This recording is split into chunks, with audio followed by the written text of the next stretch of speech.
In this episode of the RYSE Movement Podcast, I'm going to be giving you guys the 6 things to measure when it comes to the effectiveness of your health, fitness, and wellness. Use the KISS principle, keep it stupidly simple, measure these 6 things, and you can't go wrong. Welcome to the RYSE Movement Podcast, a place where men just like you learn to raise your standards everywhere. So sit back, grab a pen and a pad, and let's get to work.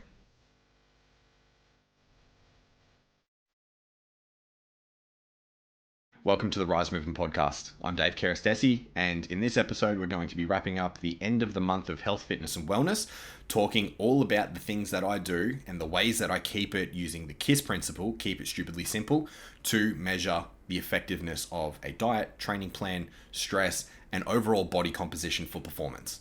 That's what we're going to talk about today. So diving in really quick, I've been a personal trainer for over 11 years. I've studied nutrition. I've put myself through bodybuilding competitions. I've put several people through bodybuilding competitions as it is. I've worked with CrossFitters, powerlifters, police officers, people that are in the ADF, doctors, nurses. I've worked with a gamut of people across the board. I've helped people get into some of the best shape of their life, and I've also helped obese people lose 40 odd kilos over a couple of years doing the KISS principle. It doesn't need to be overly complicated. You need to use the KISS principle, so keep it stupidly simple. So the way that I'm going to teach you guys to measure the effectiveness of your health, fitness, and wellness comes down to measuring these things. So you measure diet every single week. You measure training every single week. You measure your sleep, your stress, and I would probably throw in hydration and caffeine as well. Because those two there, your hydration level and your caffeine level can actually have a massive effect or a detrimental effect into your sleep, into your training, and your mental well-being as well. So let's start off with nutrition. We're going to cover this very simply because I've already done a podcast episode on nutrition, but use the KISS principle when it comes to all of the above. Don't overcomplicate things. We don't need to worry about ketones and gluconeogenesis and freaking autophagy and all, insulin sensitivity and all these things. Keep it stupidly simple. Equate calories, track your macros, track your micros, eat colorful fruit and veg. When you go into Coles and Woolies in your supermarket, go into the fresh food area first. Buy all of your vegetables, buy all of your fruits, make sure it's color of the rainbow. Buy your meat, your avocado, your nuts. Go to the deli, maybe go to the seafood section, grab your protein sources, and that's majority of your diet there. You can eat a very healthy, I hate this term, but clean, nutritious diet just by shopping in that section there. You don't need to go into the packaged section of the supermarket. Figure out what your macronutrient ratio needs to be. Figure out what your total calories need to be every single week, every single day. Make sure they're in line with what your goals are. If you want to lose some weight, be in a calorie deficit. If you want to put on some muscle, get in a calorie surplus. Very, very simple. Like I said, go back and listen to Nutrition 101. That is the previous podcast episode talking in depth into nutrition. Also, download the free version of the PDF there, Nutrition 101, that I wrote. It'll give you a little bit more insight into what nutrition is all about. So, the way that we measure nutrition is via whatever goes in your face, you record. And all of my clients make sure that they record in a food diary of some sort, whether it's MyFitnessPal, whether they write it in a journal, or they use one of the other many apps that are out there as it is. So the rule of thumb is anything that goes in your face or goes on your food before it goes in your face goes into a tracker of some sort. Majority of the people out there that claim that calories in versus calories out don't work and that they think they're in a deficit but they're not getting results is because they put all these extra little pieces onto their food. So they might have some sauce or some extra sugar in their coffee or, like use full fat milk or whatever it is. And these are unequated calories. These unequated calories over the week will lead you to not be in a calorie deficit, or at least into not as much of a calorie deficit as you thought. All of the little pieces add up. Even all of the little like Splendor and stuff like that, they still have calories. Yes, it's only 1 calorie per gram versus 4 calories per gram of sugar. You're still going to get calories. You might have 3 packets of Equal in your coffees across the day. Those calories still count, especially if you're in the later stages of getting ready for a bodybuilding show or a photo shoot or something like that, and you're having weight specific requirements for that performance or for that sport. You need to make sure that you're equating every little piece. If you're just the average Joe and you want to get in shape for summer or you want to look good and feel great, you probably don't need to be worrying about all the little finer details of nutrition. But like I said, go back to Nutrition 101. That'll give you guys a really good platform to be able to do it. Track everything. Measure everything. Measure your food and all the rest of it. The next thing that we measure is your training. Have you performed better than last week? A lot of people train sub-maximally. And what I mean by that is an old mentor back a few years ago taught me that human beings only have one shot at 100% potential inside of the gym. Everything after that performance is sub-maximal in effort. What that means is you get one shot at 100%. After that, everything else is going to be substandard. So here with the RYSE movement, raise your standards everywhere. We need to make sure that every single week we are improving with the simplest form, the KISS principle again, the simplest form of progressive overload.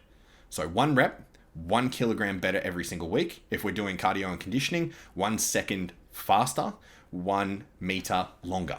Okay? They're the conditions for progressive overload. Don't have to overcomplicate it. And you don't need to shock the muscle. What a piece of crap that is. You don't need to worry about changing your training plan every 6 to 8 weeks. The longest I've ever been on a training plan was 16 weeks. I stayed on a 16-week training plan because I was still getting results. The movements were still working for me. Everything inside of the training program suggested that it was still working. I grew like an absolute weed in that time because I just came off a bodybuilding show in 2017.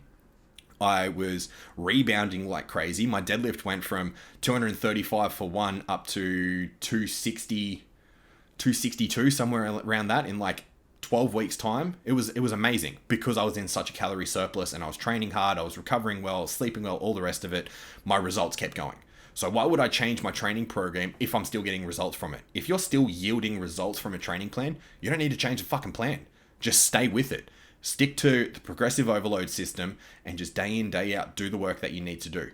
The hard slogs inside of the gym where you're doing between 8 and 50 reps, they're the things that are going to condition you so that you have the muscle mass, the metabolic adaptations, the everything else that comes into it. I don't want to go super complicated because that's the kind of crap that I worry about behind the scenes with programming and stuff. But if you're getting progress every single week, whether it's 1 second faster, 1 meter longer, 1 kilo heavier, or 1 rep extra, you're meeting progressive overload. That's all that you need to worry about to be able to get better. Imagine it this way. In a 10-week program, your deadlift is, let's say it's 100 kilos right now, and you do 10 reps. That's your performance marker. Next week, you come into the gym, you do 11. That's a 1 rep increase, isn't it? That increase is going to allow you to hit progressive overload, and every single week after, you only need to hit 1 rep better. There's going to be times where you don't meet your previous performance. Say in 4 weeks' time, instead of hitting 115, you hit 116. Sorry. Instead of hitting 100 for 15 reps, you hit 16 reps instead. That there is still a massive performance marker. You went 2 reps better than you did prior. Then the next week, you only hit 16 again. You can't get that 17th one off the floor. That's okay. You're still going to try to do your best the next week after. You're still going to try and beat that performance marker. Every single week across the next 10 weeks, you're going to add 10 reps to your deadlift. You are now 10% better than where you started off. Imagine this in 100 weeks' time. Imagine if you could, week in, week out, add 1 rep every single week. Imagine if you could add 1 kilo every single week. Over 100 weeks, you'd add 100 kilos. It's not going to be the way that it works because a lot of the time you get to a rate of diminished returns where you need to change your training program up, but that's for an experienced coach to be able to worry about. If you're still getting the same results every single week, 1 rep, 1 kilo, 1 meter faster, 1 meter further, 1 second faster, you're meeting performance markers. You're meeting your progressive overload markers. That's all that matters. Go do that 1 rep better every single time. And that's all you have to do when it comes to training. That's training in the gym. Now, if you're doing martial arts or you're running, or cycling, anything else, set your own performance markers. Have your own goals to be able to make sure that you can tick off every single time. For myself, I've been doing jiu-jitsu for a little over 2 years now, and I set goals every single time. There's something that I want to work on every single roll that I do. If I'm rolling with a white belt, I'm going to be working on my guard. I'm going to be working on certain sweeps, certain submissions from closed guard. One thing, because of my short, stocky legs and, being an ex-bodybuilder, powerlifter that has pretty big quads, I can't do triangles for shit. So my goal is to work with white belts so that I can practice my triangles, so that I have it in my wheelhouse. It might not be great. It might not be, even blue belt quality. However, I'm still working on it. I'm still improving. It's still a performance marker that I'm getting better at.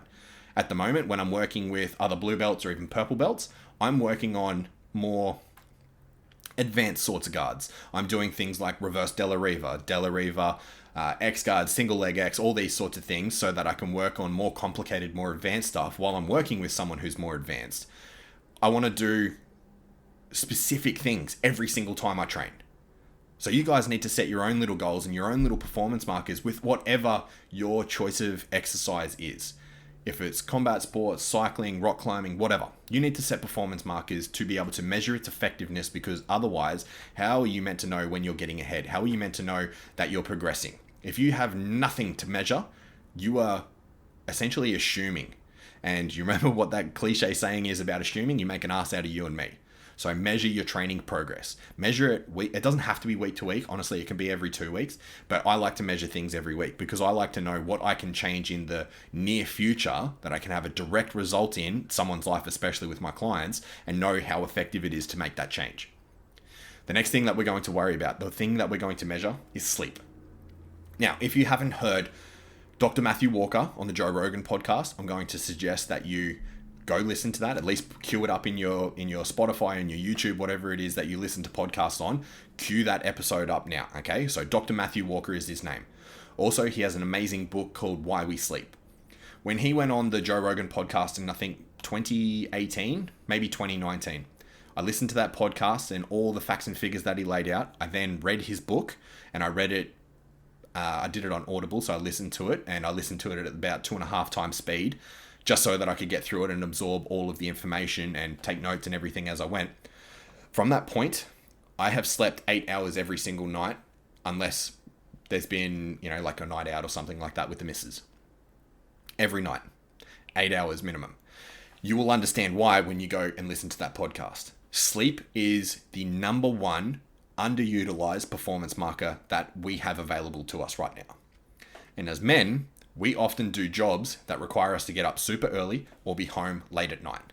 And that is actually destroying us for later in life. So like I've said before on the podcast, I've got a goal of being 110 and seeing 5 generations below me.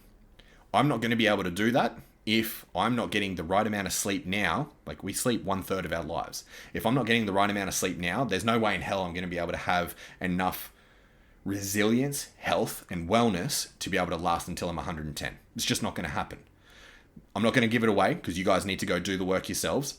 Go listen to that podcast and then see how important sleep is for your life. If you sleep properly, you can add 3-4 reps into a performance marker every single week. I've seen it happen. I've seen guys that have been, luckily, at this time where they're going through this part of their training career, where they've been single, they work a decent job, they're active, they're happy, they're healthy, they've got good hunger in terms of like food hunger. They've also got a really high libido, so they're out and they're having sex and they're active and they're engaged in the world and they're thriving. And also they eat well and they sleep well every single night, minimum 8 to 9 hours. These guys have had some of the best results that I've ever seen. Perfect example, I worked with a guy a couple of years ago. I'm still working with him now, but the results that he got initially were phenomenal. So it was about 2017, somewhere around 2017, 2018. He's 6'5", 6'6". At this time, he was only like 23. He was working as a bartender, averaging 16,000 steps a day. His weight was 88 kilos and his basal metabolic rate was 2,800 calories. In 6 months, he went up to 100 kilos and his skin folds went down. He lost body fat. He did this naturally because he was sleeping 9 hours a day. He was getting plenty of food, plenty of sunlight, plenty of steps, plenty of sex, plenty of everything. This dude has had some of the best natural results that I've ever seen in my career. And I've seen some freaks. He is hands down some of the freakiest results ever. His basal metabolic rate went from 2,800 calories when I first started working with him at 88 kilos up to 7,300 calories. He went from 2,800 up to 7,300 every single day. So don't tell me you can't eat enough. Don't tell me that there's too much food in your diet. Don't tell me I've seen freaks. I've worked with freaks. I've measured the freaks, and hyper responders are real. If you get enough sleep, you can have and experience anything. Like I say constantly, your potential is absolutely unlimited. Having that knowledge in your head, you can take your training, you can take your life, your career, your finances, your relationships. You can take that shit anywhere. You can have and experience anything if you have that mindset. You too could be a hyper responder, but you're holding yourself back. You're not giving yourself enough sleep. You're not eating enough. You're not recovering enough. You don't do your self-care, whatever it is. There's something in your wheelhouse that you're not grabbing a hold of, and you're holding yourself back. So we measure the training every single week. We measure the nutrition every single week via skin folds, via what gravity is pulling you down to earth with your scale weight. When it comes to sleep, we measure the sleep. Are you getting deep, restful REM sleep? Are you getting down into delta brain waves properly? Do you have lights in your room? What are your sleep habits when it comes to your technology at night? What's your routine before you go to bed? I spoke about how to set up the perfect week and how to set up day-to-day activity so that you wake up with energy first thing in the morning. And that's by having your phone on the other side of the room, plugged in, alarm goes off, you wake up, you hit the ground running straight away. You don't sit back, you don't procrastinate, you don't hit snooze. Some of these sleep habits that you need to set up, you'll learn from Dr. Matthew Walker's podcast and his book, Why We Sleep. Go watch that if you haven't, strongly suggest. The next thing after that is hydration. The amount of people that I have worked with that drink less than 1 liter of water a day is staggering. Water, air, and sleep are some of the biggest performance markers that are underutilized. It's simple. Most people don't know how to breathe, most people don't sleep enough, and most people don't drink enough water. If you drink less than 1 liter of water a day, you're not giving yourself the best chance at performance markers, or even just being mediocre. Even just being the bare minimum of a human being. You are selling yourself short. You're probably leading to other health risks that they're just compromising everything. The rule of thumb that I got taught on a non-training day, 250 mils per 10 kilos of body weight. On a training day, 500 mils per 10 kilos of body weight. So me, I'm 115 kilos. Every single day that I train, I drink 6 liters of water. That's just something that I do as a standard. When I drink those 6 liters, I make sure that I've got 1 liter for jiu-jitsu and I've got some electrolytes. I actually use the Staminade powder. I do 3 scoops of that inside of a liter. And then I have 1 liter straight after I train. If I'm doing 2-a-day sessions, that's 4 liters of water that I'm having just for training, and I'll have another 2 or so, maybe a little bit more scattered throughout the day as well. Water is one of the other performance markers, one of the other underutilized performance enhancers that everyone has access to. Everyone, at least in the West, watching this. Go to the tap, fill up a glass of water, and drink it right now if you haven't done so. When was the last time you actually had a glass of water today? If you have only had coffee or energy drinks or anything like that, you are selling yourself short. You're probably dehydrated. If the color of your piss looks like the color of Gatorade, you're definitely dehydrated. If you're having nothing but caffeine, that caffeine is jacking up your heart rate, it's jacking up your blood pressure. Your blood is essentially goop, and it is not going to be hydrated. You're not going to have the right amount of water intracellularly versus extracellularly to maintain performance. And that's what we're here for. We want to get better. We want to have a better life, better experiences, fitter, faster, stronger, all the rest of it. That, without enough water, without enough sleep, it's just you're shooting yourself in the foot. You're leaving results on the table. Now let's measure caffeine. I'm not going to say the direct numbers because I can't remember off the top of my head. However, there's been a few studies to show the effectiveness of strength increases with over 300 milligrams of caffeine pre-workout. Pre-workout can be one of the things that you can over-abuse. I know I have done that. I know I've shot my adrenals to absolute hell, and I've had to have time off pre-workout to allow myself to develop some form of sensitivity. These days, I only train weights 1 to 2 times a week, so I only have pre-workout maybe twice a week at most. A lot of the time, it's a double espresso and I'm good to go. I'm not training for bodybuilding. I'm not training for powerlifting. I don't need that extra strength. I don't need that extra focus and clarity and, like pump matrix and all the rest of the things. But if this is your guys' goals, go for it. Just be careful with the amount of caffeine that you have, and be careful with the amount of time and half-life that the caffeine has before you go to sleep.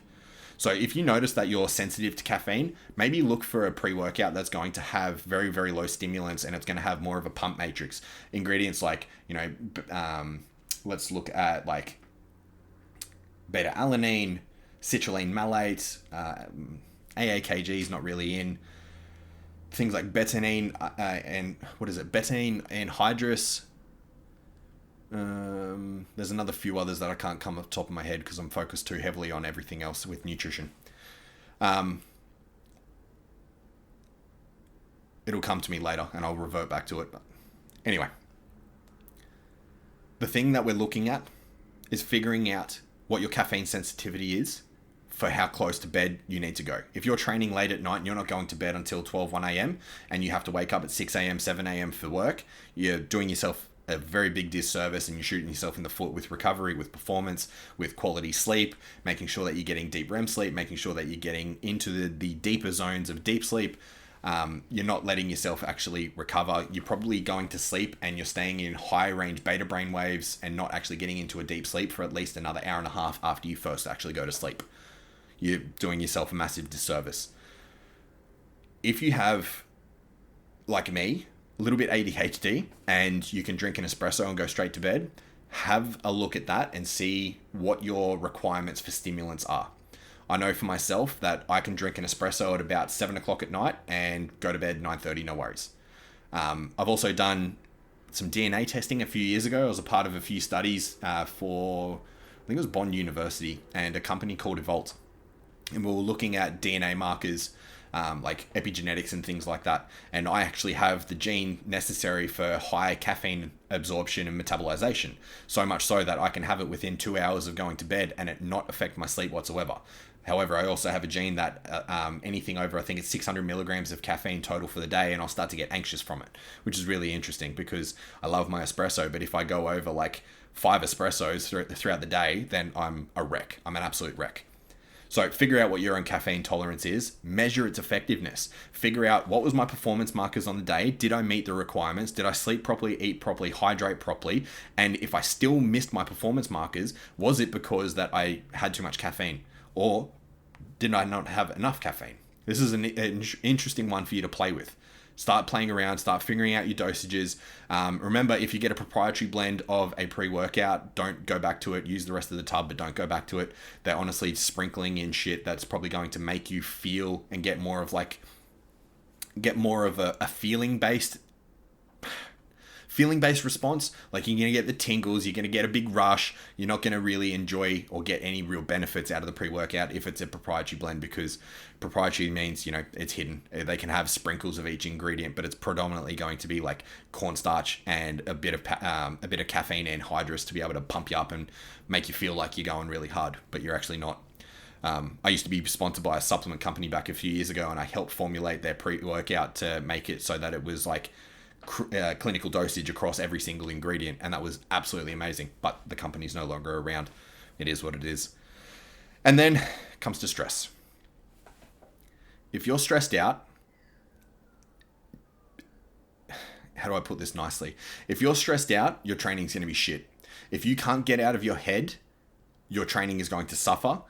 You're going to be more prone to volatility of emotions. You're going to experience more manic episodes. Your training isn't going to be as good because you're going to be stuck in your head instead of being inside of your body and living the experiential nature of going to the gym, of going to jiu-jitsu and whatever it is that training wise that you do. When it comes to stress, training is often used as a crutch. It is church. It is therapy. It is a place that we can go away from the bad feelings.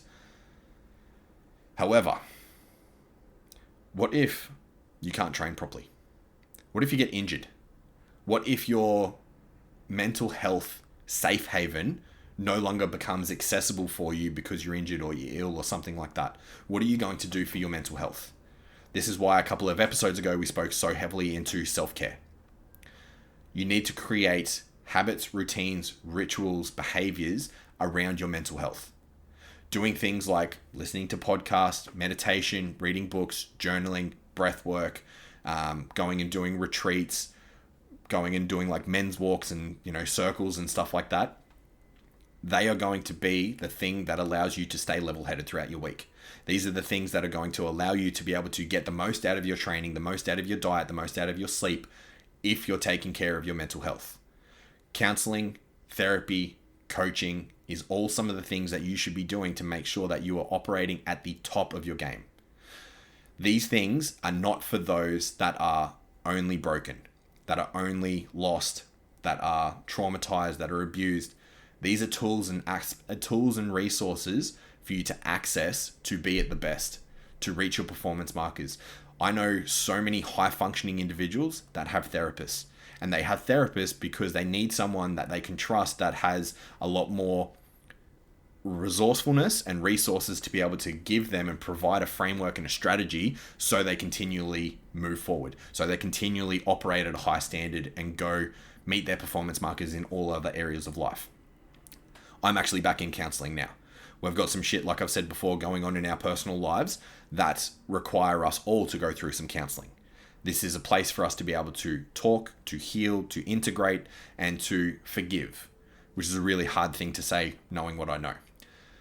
Forgiveness, acceptance, integration is going to be some of the things that I can do to be able to move the whole family forward. It's going to be some of the things that I can do to help bring peace to my heart.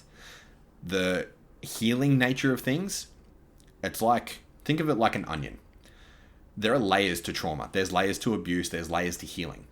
I've been doing this for a long time now. My training hit an absolute peak when it came to weightlifting in 2017. That's also where I had the birth of my youngest daughter. It's also where I went through a business restructure. I lost a few friendships, and I was in therapy back then. I was in therapy to help me perform. That was the only reason for. Like, yeah, it helped me go through the healing aspect of things. However, it was to help me continually perform at the top of my game. And I honestly don't know if I could have done it without it.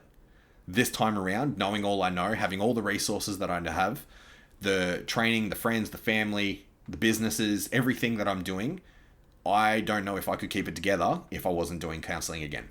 I don't know if I could keep it together if I wasn't taking charge of my mental health.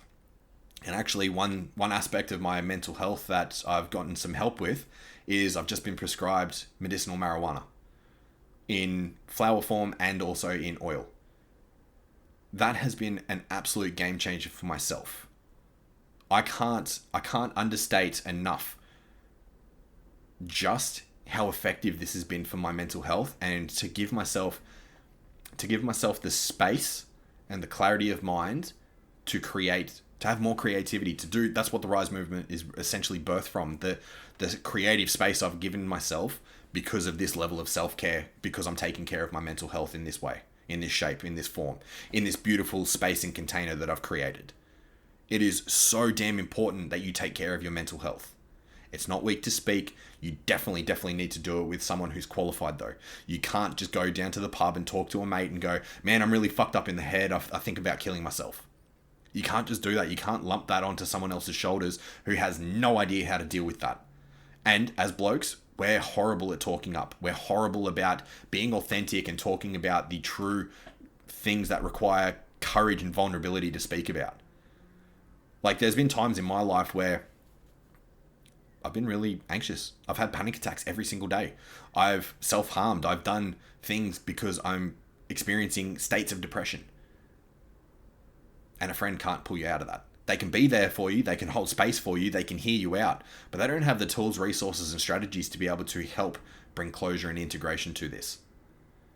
The biggest thing out of all of this, talking about health, fitness, and wellness, is take your mental health seriously. Your mental health and well-being matters more than anything else. You are in your head all day, every day.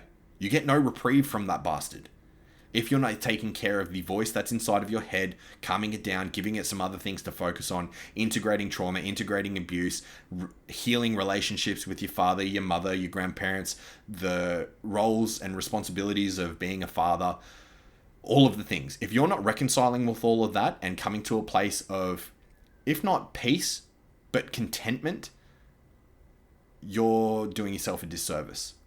You won't get high results. You'll be functioning at 40% maybe. And I don't know about you guys, but functioning at anything less than optimal for myself, I can't do it. I know what it's like to function suboptimally. I've been overweight since end of 2017 when I hurt my back. Like I said before, I went from like 114, 115 up to 133. I'm back down to 114, 115 now. It's taken a long time for me to get there. Lots of injuries and lots of therapy, coaching, massages and everything like that to get me to the place that I am now. I've been there and I've done that. And it's not, I don't want anyone to have to go through what I've been through mentally, physically, emotionally. It's a roller coaster and it's really fucking hard. It's really hard to do alone. Thankfully, I had people and resources around that I could tap into to be able to help get me through it, as I hope you guys do. Take your mental health seriously because you matter. Your thoughts and emotions are valid. Don't let those emotions, don't let them take you over. Because a lot of the time when it comes to emotions, especially if you haven't done any healing, you haven't done any therapy or anything like that, your emotions are going to be lopsided. You're only going to see one side of the picture. And that beautiful book behind me here, the Tao Te Ching, is the Book of Paradox. And that which you're looking at, all of the things that you're abundantly aware of, whether it's poor mental health or, lack of self-esteem, and a poor self-image, there's a flip side to that coin. And it's all the things that you're unconscious to. You need to have a look at these things. You need to take that stuff seriously.